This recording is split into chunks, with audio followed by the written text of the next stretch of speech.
அனைவருக்கும் எனது அன்பான வணக்கம். முடிவெடுக்கிறத பற்றி தாங்க. ஒரு ஹோட்டலுக்கு போனால் கூட இட்லி சாப்பிட்றதா, தோசை சாப்பிட்றதா, சப்பாத்தி சாப்பிட்றதா, பூரி சாப்பிட்றதா, வெளியில் போனால் எந்த புடவை கட்டிட்டு போகிறது, என்ன நகை போட்டுட்டு போகிறது, இந்த மாதிரி எதுக்கு எடுத்தாலுமே நமக்கு ஒரே குழப்பந்தான். இந்த குழப்பத்திலேருந்து நம்ம விடுபடணும் அப்படின்னா சில முடிவுகளை எடுத்து தான் ஆகணும். அப்போ எப்பெல்லாம் முடிவெடுக்கிறது, எப்படியெல்லாம் முடிவெடுக்கிறது அப்படிங்கிறத பற்றி எல்லாரும் என்ன சொல்கிறாங்க அப்படின்னா, சரியான நேரத்தில் முடிவெடுக்கணும். ஆனால் அது தவறான முடிவாக இருக்கக்கூடாது. ஆனால் நம்ம சரியான நேரத்தில் எடுக்கிற முடிவு தவறாக இருக்குது. நான் ஒரு தடவை அப்படி தான் ஒரு ஹோட்டலுக்கு போனேன் பாருங்கள். அங்கே போய் ஏதோ ஒரு புது விதமாக ஒரு உணவுப் பொருள் சொன்னாங்க. சரி, அது எப்படி தான் இருக்குது அப்படின்ட்டு தெரியாமையே வாங்கி சாப்பிட பார்த்தேன் பாருங்கள். ஐயோயோ, நான் பட்டப்பாடு அவ்வளோ கஷ்டம். ஏன்னா அதை பற்றி என்னன்னே தெரியாமையே அதை சொல்லிவிட்டு அது விலையும் வேறு ரொம்ப கூடுதலாக போச்சு. கடைசியில் தூக்கி கொட்டிட்டு தான் வந்தோம். பசிங்கிறது சரியான நேரம்தான். ஆனால் நம்ம வழக்கமாக சாப்பிட்டுட்டு அப்புறம் வேணால் இதை முயற்சி பண்ணி பார்த்துருந்துருக்கலாம். அதனால் எல்லாம் கெட்டுது. அது தவறான முடிவு. அதே மாதிரி தவறான நேரத்தில் சரியான முடிவு எடுப்போம், அதுவும் தவறாக தான் போயிடும். அப்போ நம்ம முடிவு எடுக்கும்போது சரியான நேரத்தில் தவறான முடிவு எடுக்கவும் கூடாது, தவறான நேரத்தில் சரியான முடிவும் எடுக்கக்கூடாது. ரெண்டுமே நமக்கு கஷ்டம்தான். சரி, அப்போ எப்பெல்லாம் முடிவு எடுக்கணும், எப்பெல்லாம் முடிவு எடுக்கக்கூடாது அப்படின்னா, ரொம்ப மகிழ்ச்சியாக இருப்போம், ஒரே ஆனந்தம், தலைகால் புரியாது, அப்போ ஒரு முடிவு எடுப்போம், அது நிச்சயமாக தப்பாக தான் இருக்கும். அதே மாதிரி மனசு ரொம்ப கவலையாக இருக்கும், ரொம்ப கஷ்டமாக இருக்கும், மனவேதனையாக இருக்கும், அந்த நேரத்தில் நாம் ஒரு முடிவு எடுப்போம், அதுவும் தவறாக தான் போயிடும். ரொம்ப கோபமாக இருக்கும்போது எடுக்கக்கூடிய முடிவுமே தவறாக மாறிவிடும். சம்பந்தம் இல்லாத விஷயங்களில் சம்பந்தம் இல்லாதவர்கள் சொல்லும்போது நாம் எடுக்கக்கூடிய முடிவுமே தவறானதாக மாறிடும். ஒரு சர்க்கஸ் ஒன்று இருந்தது.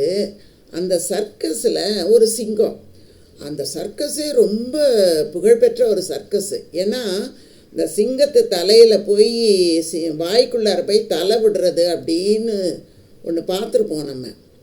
அந்த நேரம் அப்படியே நமக்கு அவ்வளவு, அந்த இடத்துல இருக்கிற அத்தனை பேருமே அவ்வளோ அமைதியாக இருப்பாங்க. அந்த கூண்டுலேருந்து அந்த சிங்கம் சிலிர்த்துக்கிட்டு வர்றதை பார்க்கும்போதே பயமாக இருக்கும். ஒரு சத்தம் இல்லாமல் ரொம்ப அமைதியாக இருக்கும் அந்த இடம். அந்த மாதிரி இந்த சிங்கம் அந்த சர்க்கஸில் இருந்தது.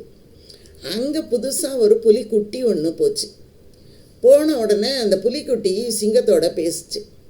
சிங்கத்துக்கிட்ட சொல்லிச்சு, நீ அவ்வளோ வருஷமாக இங்கே இருக்க அப்படின்னு கேட்டது. நான் குட்டியிலேருந்தே இங்கே தான் இருக்கேன் அப்படின்ன உடனே, இதை பாரு, அவன் அந்த சர்க்கஸ் ரிங் மாஸ்டர் கையில் ஒரு இதை சாட்டையை தூக்கிட்டு வரும்போது நீ என்ன பயப்படுற, ஆனால் நீ எவ்வளோ பெரிய பலமுள்ள ஒரு விலங்கு தெரியுமா, நீ உன்னோட கர்ஜனையை கேட்டாலே அப்படியே நெஞ்செல்லாம் அதிரும். அந்த அளவுக்கு மக்கள்லாம் அச்சப்பட்டு ஓடுவாங்க.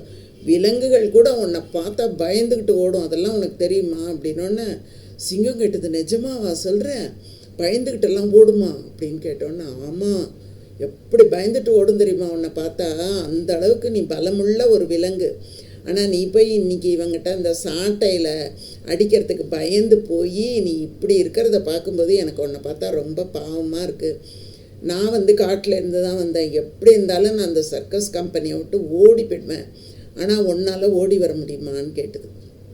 அது சொல்லிச்சு, அதுக்கு என்ன, நான் வந்துடுறேன், என்னை நீ கூட்டிகிட்டு போவியா அப்படின்னு கேட்டது. நிச்சயமாக நான் உன்னை கூட்டிகிட்டு போகிறேன். இங்கே உனக்கு சர்க்கஸ் கம்பெனியில் இந்த அவங்க கொடுக்குற உணவை தானே சாப்பிட்ற.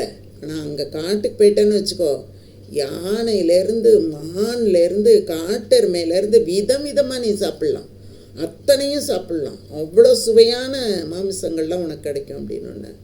அப்படியானா கொஞ்சம் எனக்கு கவலையாக இருக்குது, இந்த இவ்வளோ நாள் என்னை பராமரித்தவன் இருக்கானே, அவன் நான் போயிட்டேன்னா ரொம்ப கவலைப்படுவானேன்னு நினைக்கிறேன் அப்படின்னொன்று.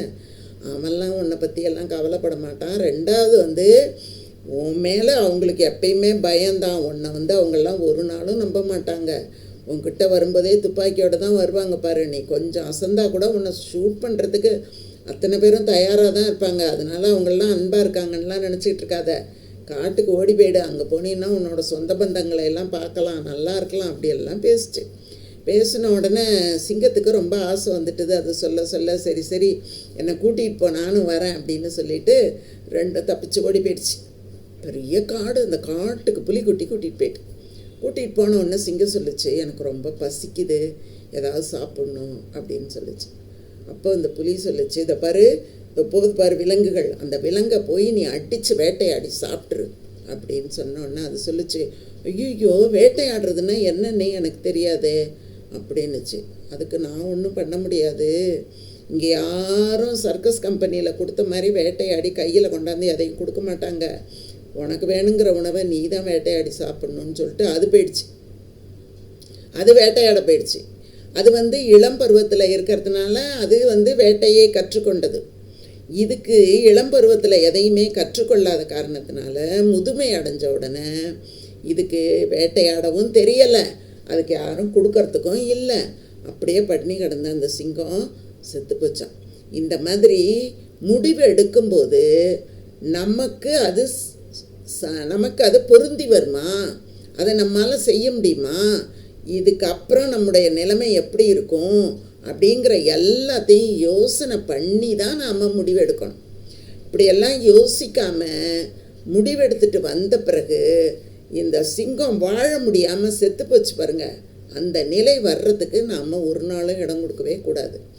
அப்படி நம்ம நிலைமை தெரியாமல் ஏதாவது அவர்கள் சொல்கிறார்கள் இவர்கள் சொல்கிறார்கள் அப்படின்ட்டு நாம் முடிவெடுத்தாலோ, இப்போ புலிக்குட்டி எடுத்த மாதிரி தனித்துவமாக முடிவு எடுக்கக்கூடிய ஆற்றல் புலிக்கு இருந்தது, வேட்டையாடும் ஆற்றல் அந்த புலிக்குட்டிக்கு இருந்தது, காட்டை பற்றிய சிந்தனை அந்த புலிக்குட்டிக்கு இருந்தது, காட்டுக்கு போனால் எப்படி வாழணுங்கிறது தெரிஞ்சுது. அதனால் அது ஓடிச்சு.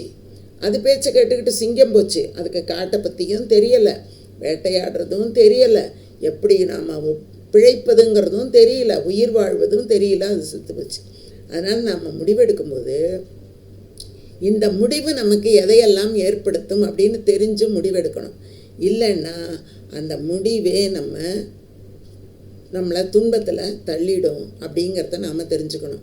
இது சாதாரண மனிதர்களுக்கு மட்டும் கிடையாது, மிகப்பெரிய உயர்ந்த இடத்துல இருக்கக்கூடிய அத்தனை பேருக்கும் இது பொருந்தும். அது கட்சியாக இருக்கலாம், ராஜ்யமாக இருக்கலாம், சாதாரண மக்களாக இருக்கலாம், யாராக வேணா இருக்கலாம்.